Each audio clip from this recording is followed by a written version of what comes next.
On May 16th, 2016, the first session of the core conference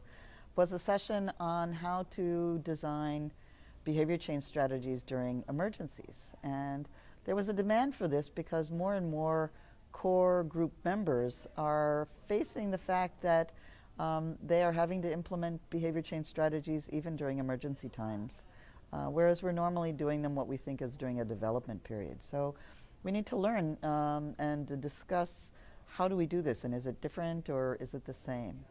And so as a person who spends a lot of time teaching people about behavior change, I wanted to share with the members, the 45 people who joined and participated, and discuss the question, is it possible to use the Designing for Behavior Change framework in an emergency period? We know that we can use it fairly effectively during regular times, during development periods. And so I posed the question and asked the participants to do some exercises that would help us to come to the conclusion or not as to whether it could be useful. And my contention was that the context in which a behavior has to happen is the thing that changes the most as a result of an emergency. And so that if we were to focus on what is the second column of the 5-column DBC framework and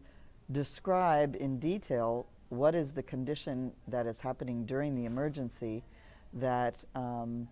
in which the behavior has to happen, then we would be able to compare the before description with the emergency description, and that would inform us as to what specific changes, and they might be just small changes or tweaks,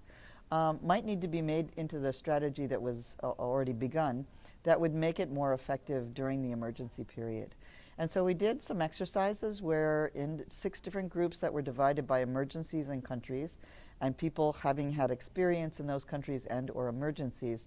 actually described a priority group in the context, both during a development period and during an emergency period, and then had them examine those and then identify a few of the differences and how that might inform a change in the strategy.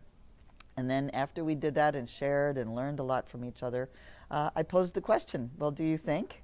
the DBC framework could be used during the emergency period? And I think there was a consensus that it could. So that kind of answered that question, that it could be still useful.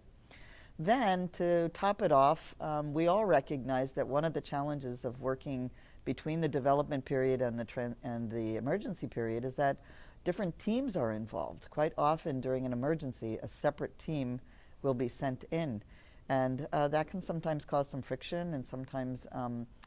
put the behavior change strategy on hold. And so we talked about what would be one thing that you could potentially do to help the emergency team recognize that you're working on behavior change and to help them do an analysis of the new situation, but look at things also through a behavior change lens. And so I gathered up and distributed 6 different assessment tools, rapid assessment tools, and asked the participants to analyze them or look at them through a behavior change lens, and then recognize or to suggest what